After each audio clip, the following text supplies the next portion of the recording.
Hello friends, स्वागत करते हैं अपने यूट्यूब चैनल सफलता के राज में। तो आज का चैप्टर हम लेके आए हैं आप लोगों के लिए छंद। छंद, मात्रिक छंद, वर्णिक छंद, मुक्त छंद। जो काव्य शास्त्र के विद्वान लोग हैं वो दो छंद मानते हैं, मात्रिक छंद और वर्णिक छंद। पेपर के लिए सिर्फ आपको दो ही छंद तैयार करने हैं, वर्णिक छंद और मात्रिक छंद। मुक्तक छंद केवल निराला जी ने अपने कविताओं अपनी उसमें प्रयोग किए हैं, बाकी मुक्तक छंद में आप लोगों को कुछ भी नहीं पढ़ना है। छंद का अर्थ बंधन, लाहादन, छादन होता है। बंधन, लाहादन और छादन होता है, ये छंद का अर्थ है। मुक्तक छंद के प्रकार प्रवर्तक कौन है? निराला जी ये क्वेश्चन कभी कभी पूछ लेता है पेपर में, तो मुक्तक छंद के प्रवर्तक कौन है? तो निराला जी हैं, इसको ध्यान रखिएगा। मात्रिक छंद, मात्रिक छंद में तीन होता है, सममात्रिक छंद, अर्ध सममात्रिक छंद और विषम मात्रिक छंद। तो आज हम आपको बताएंगे सममात्रिक छंद कौन से होते हैं, अर्ध सममात्रिक छंद कौन से होते हैं और विषम मात्रिक छंद कौन से होते हैं। तो सबसे पहले आपको हम बताते हैं सममात्रिक छंद। सममात्रिक छंद के अंतर्गत आती है चौपाई, चौपाई, गीतिका, हरगीतिका, रोला, बीर छंद, जिसे आला छंद भी बोलते हैं, आला छंद भी बोलते हैं। तो चौपाई उसमें 15 मात्राएं होती हैं, चौपाई 16 मात्राएं होती हैं, गीतिका 26 मात्राएं होती हैं, हरगीतिका 28 मात्राएं होती हैं, रोला में 24 मात्राएं होती हैं और बीर छंद आलापनी में 31 मात्राएं होती हैं। मात्राएं विशेषकर पूछता है पेपर में, इसलिए मैंने मात्राएं सामने लिख दी है। तो मात्राएं जैसे हैं तो आपको याद करना है, तो आप ऐसे करिए, चौ चौ गीत, चौ चौ गीत, हरि हरि रोला बीर, चौ चौ गीत हरि रोला बीर। अब इसमें 15, 16, 26, 28, 24 आपको याद कर लेनी है। चौपाई में 15, चौपाई में 16, गीतिका में 26, हर गीतिका में 28, रोला में 24, बीर छंद में आलादन में 31। ये आपके हो गए सममात्रिक छंद। फिर अगला आपका आता है अर्ध सममात्रिक छंद। अर्ध सममात्रिक छंद के अंतर्गत आता है आपका दोहा, सोरठा, बरवे, उल्लाला। तो दोहा जो होता है वो 13 और 11 मात्राओं से मिलकर बना होता है। सोरठा 11 और 13, मतलब सोरठा दोहे का उल्टा होता है और दोहा सोरठे का उल्टा होता है। कभी भी हो दोहा आपको याद है तो दोहे के अनुसार आप सोरठा निकाल सकते हैं, दोहा सोरठा का उल्टा होता है।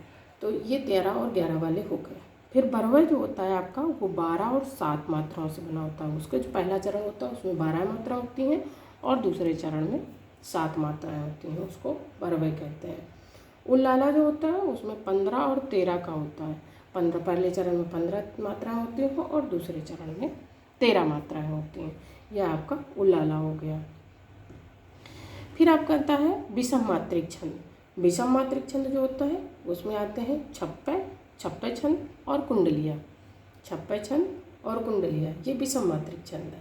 विषम मात्रिक का छंद का मतलब जो होता है जो जिनकी मात्राएं विषम हो, सम नहीं, समान न हो। तो रोला और उल्लाला से मिलकर के छप्पे छंद बना होता है और कुंडलिया दोहा और रोला से मिलकर के बना होता है। तो आप जानते हैं रोला में कितनी मात्राएं होती हैं? रोला में कितनी मात्राएं होती हैं? रोला में 24 मात्राएं होती हैं। रोला में 24 मात्राएं होती हैं और रोला और उल्लाला मिलके बना है तो उल्लाला में कितनी होती हैं आप देख ही सकते हैं। रोला में 24 मात्राएं होती हैं और उल्लाला में 15 और 13 मिला के 28 मात्राएं, उल्लाला में 28 मात्राएं होती हैं। तो उल्लाला और रोला मिलके बना होता है आपका छप्पे छंद। और कुंडलिया दोहा और रोला मिलके बना होता है। तो दोहा में आपके होते हैं 13 और 11 और रोला में होती हैं 24, तो दोनों को मिला के बना होता है। तो आप ये देखिए आप कैसे समझेंगे कि रोला उसमें भी मिला हुआ है छप्पे में और कुंडलिया में भी रोला है। तो आप कैसे समझेंगे कि छप्पा है कि कुंडलिया है? तो जो पहले रोला से शुरू होता है वो छप्पा होता है, ये ध्यान रखना। जो पहले रोला से शुरू होता है वो छप्पा होता है, जो पहले दोहा से शुरू होता है वो कुंडलिया होता है। तो आपको जैसे दोहा याद है, रोला नहीं आपको याद है कि ये रोला है, तो दोहा आपको याद है, तो आपका अगर कुछ भी उसमें आ जाए तो आप उसमें देख लीजिएगा, एक याद कर लीजिएगा। दोहा आपको आता है, दोहा आप पढ़ें, तो अगर उसमें 13 मात्राएँ निकल रही हैं तो आप समझ लीजिए कि पहले चरण में अगर 13 मात्राएँ निकल रही हैं तो वो दोहा से शुरू हुआ है, तो वो कुंडलिया है। और अगर 13 मात्राएँ नहीं निकल रही हैं, 24 मात्राएँ निकल रही हैं, तो वो छप्पे से शुरू रोला है, वो छप्पे है। तो इस तरह से आप कुंडलिया और छप्पे छंद की पहचान कर सकते हैं। फिर आता है आपका पहचान क्या है, तो वही हमने बताया आपको, कुंडलिया जिस शब्द से शुरू होता है उसी से अंत होता है। कुंडलिया जो होता है तो दोहा जैसे होता है उसी तरह होता है। ये कुंडलिया दोहा से शुरू होता है, दोहा से अंत होता है, उसका रोला बीच में रहता है। तो इसका जो है जिससे शुरू होता है उसी से अंत होता है, ये कुंडलिया की पहचान है। और दोहा का अंतिम चरण और रोला से पहले चरण में दोहराया जाता है, तो कुंडलिया छंद की विशेषता है। दोहा का जो अंतिम चरण है वो रोला के और लास्ट में दोहराया जाता है, वही हो गया आपका। तो वो आपका कुंडलिया होता है। फिर आता है आपको वर्णिक छंद। वर्णिक छंद के अंतर्गत कौन कौन से आते हैं? इंद्र वज्रा, उपेंद्र वज्रा, वंशस्थ, दुर्दिलम, भुजंग प्रयाग, शालिनी, मालिनी, मंदाक्रांता, वसंतिलका, घनच्छयी, कवित्त, मनहरण, सवैया, भुजंगी। ये वर्णिक छंद है। वर्णिक छंदों को जानते हैं आप, इनमें वर्ण गिने जाते हैं। अच्छा, वर्ण गिने जाते हैं कि कितने वर्ण हैं, उसको वर्णिक छंद कहते हैं। छंद मात्रा और वर्ण आदि के मिलने से होने वाली वाक्य रचनाओं को छंद कहते हैं। छंद शब्द की रचना चद शब्द से हुई है। छंद शब्द का अर्थ है आह्लादित करना या खुश करना। किसी को छंद सुना दो वो खुश हो जाए, उसको कहते हैं छंद। फिर है आपका क्वेश्चन, अब मैं वन लाइनर क्वेश्चन आपको बता दूँ। छंद का ये वाला क्वेश्चन आया है एक बार पेपर में। छंद का सर्वप्रथम उल्लेख किस वेद में मिलता है? तो ऋग्वेद में मिलता है। छंद शास्त्र की रचना किसने किया है? पिंगल ऋषि ने किया है। छंद शास्त्र का दूसरा नाम कौन सा है? पिंगल शास्त्र है। पिंगल शास्त्र का दूसरा नाम क्या है? छंद शास्त्र है। तो इस तरह पिंगल ऋषि ने इसकी खोज की, इसलिए उसको पिंगल शास्त्र कहा गया है।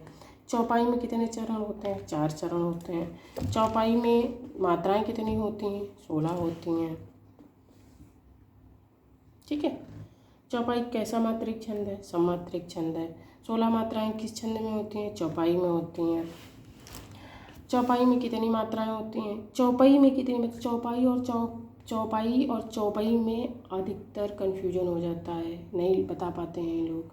तो चौपाई में 15 मात्राएं होती हैं और चौपाई में 16 मात्राएं होती हैं।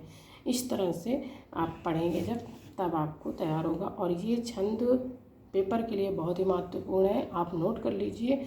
इसमें 2 क्वेश्चन 3 क्वेश्चन तो आराम से फंस जाएंगे, क्योंकि ये इतना इम्पोर्टेंट मैंने बनाया है ढूंढ करके। इतना इम्पोर्टेंट क्लास है कि आप पढ़ेंगे तो आपको इसमें सफल होने के लिए सूक्ष्म क्वेश्चन मिल जाएंगे।